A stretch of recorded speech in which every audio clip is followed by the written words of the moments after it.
The Immortal Rules by Julie Kagawa. Part 1. Human. Chapter 1. They hanged the unregistered in the old warehouse district. It was a public execution, so everyone went to see. I stood at the back, a nameless face in the crowd, too close to the gallows for comfort, but unable to look away. There were 3 of them this time, 2 boys and a girl. The oldest was about my age, 17, skinny, with huge frightened eyes and a greasy dark hair that hung to his shoulders. The other 2 were even younger, 14 and 15, if I had to guess, and siblings, since they both had the same stringy yellow hair. I didn't know them. They weren't part of my crowd. Still, they had the same look of all unregistered, thin and ragged, their eyes darting about like trapped animals.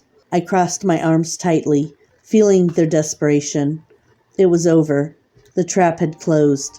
The hunters had caught them, and there was no place for them to run.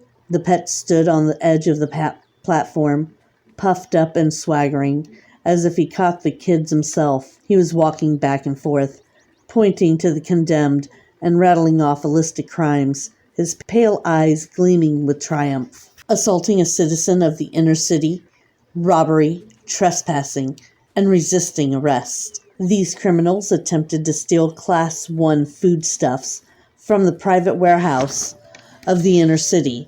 This is a crime against you, and more important, a crime against our benevolent masters. I snorted.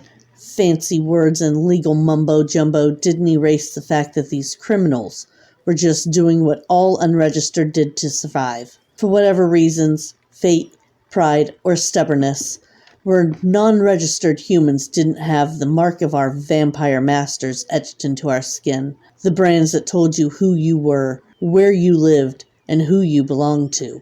Of course, the vampires said it was to keep us safe, to keep track of everyone within the city, to know how much food they had to allow for. It was for our own good. Yeah, right.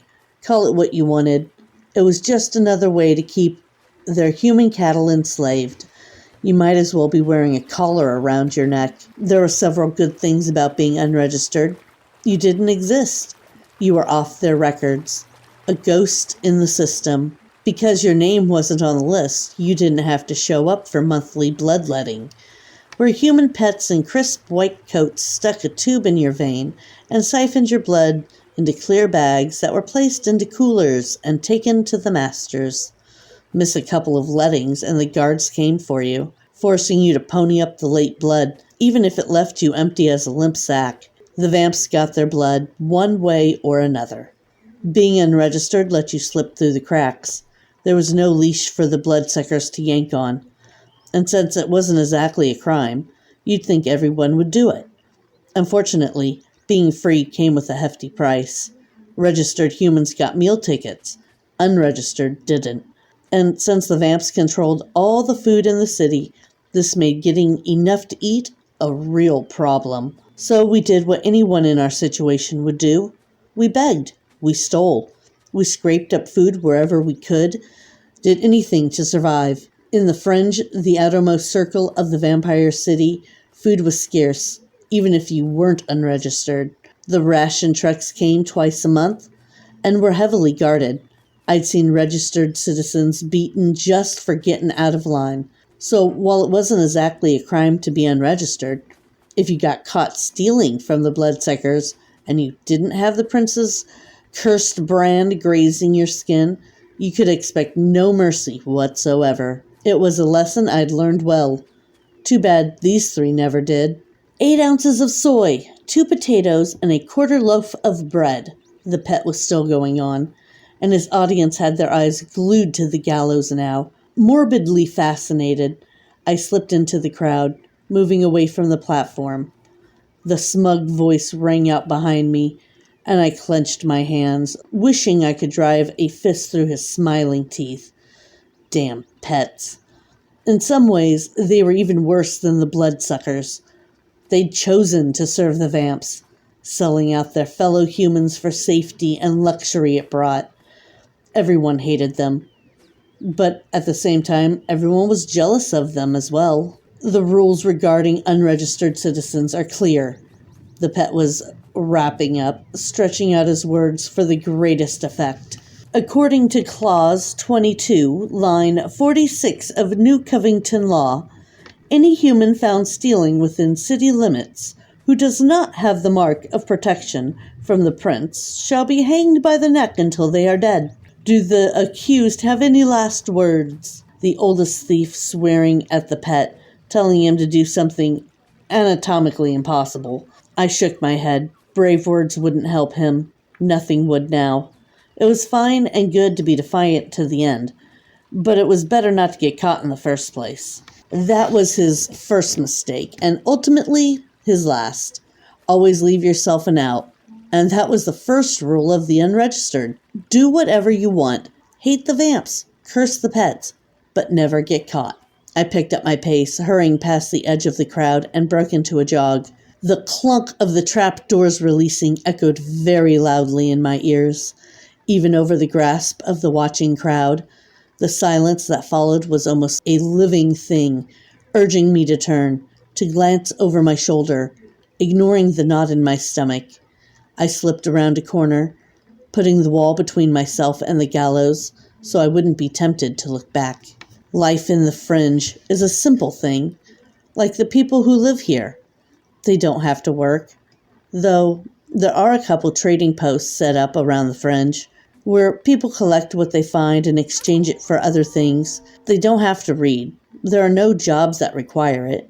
And besides, owning books is highly illegal, so why risk it? All they have to worry about is feeding themselves, keeping their clothes mended, and patching up whatever holes or box or gutted out building they call home well enough to keep the rain off of them.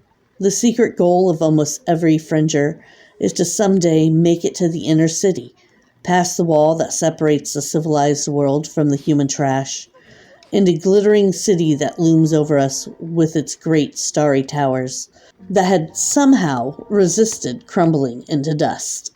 Everyone knows someone who was taken into the city, a brilliant mind or a great beauty, someone too unique or special to be left here with us animals. There are rumors that the vampires breed the humans on the inside, raising the children to be their thralls, completely devoted to their masters.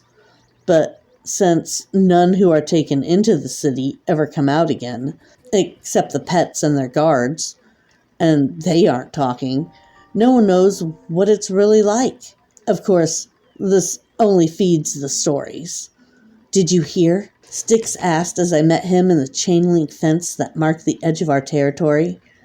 Beyond the fence, across a grassy, glass-strewn lot, stood a squat old building that my gang and I called home.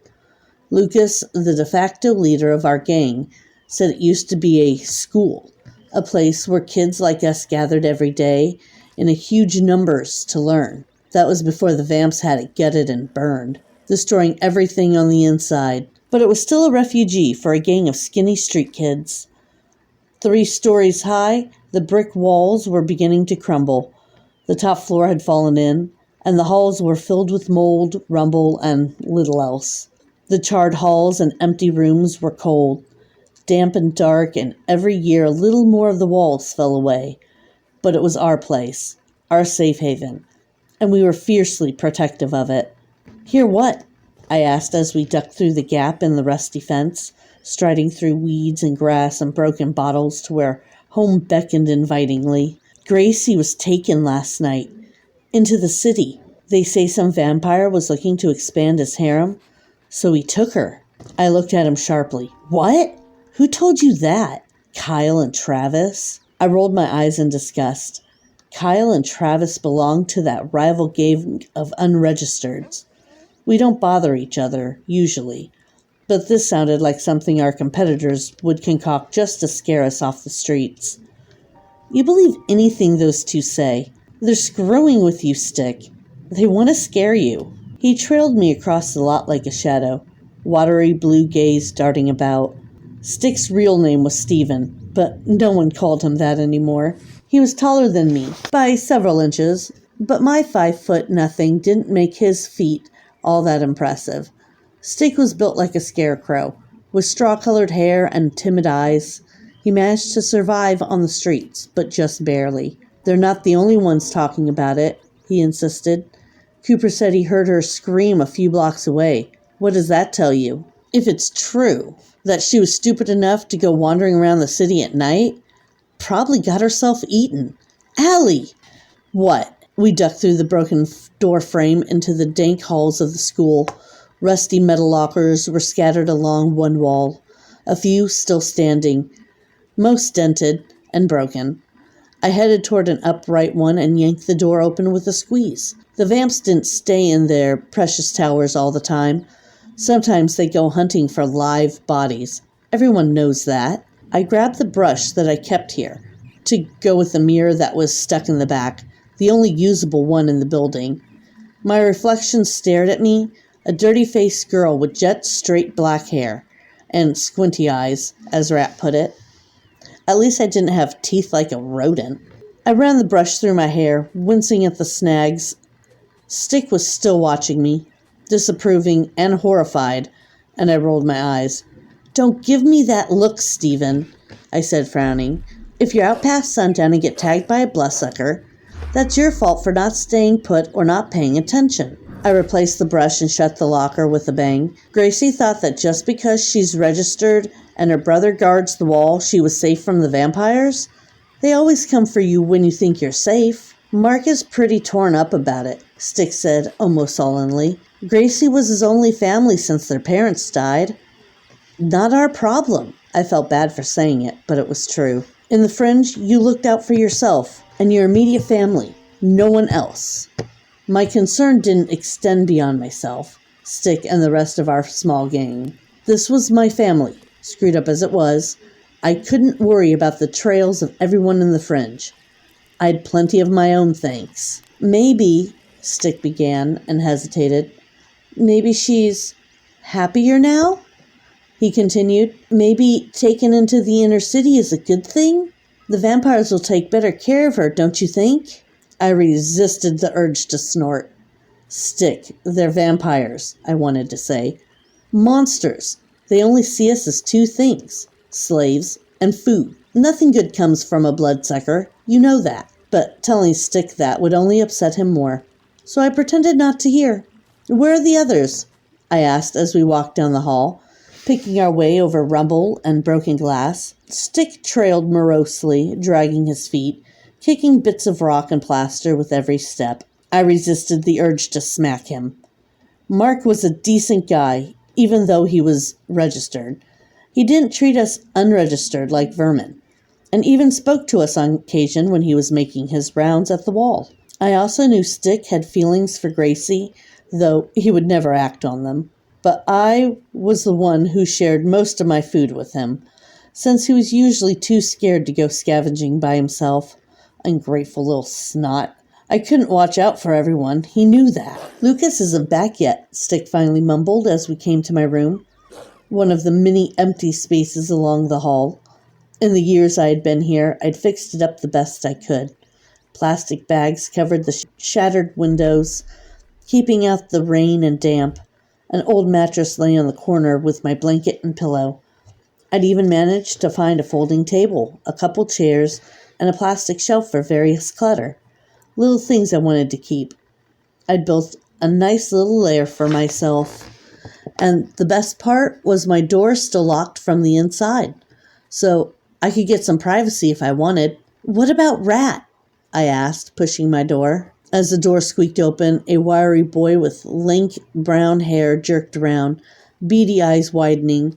He was older than me and Stick, with sharp features and a front tooth that stuck out like a fang, giving him a permanent sneer. Rat swore when he saw me, and my blood boiled. This was my space, my territory. He had no right to be here. Rat! I snarled, bursting through the door. Why are you snooping around my room?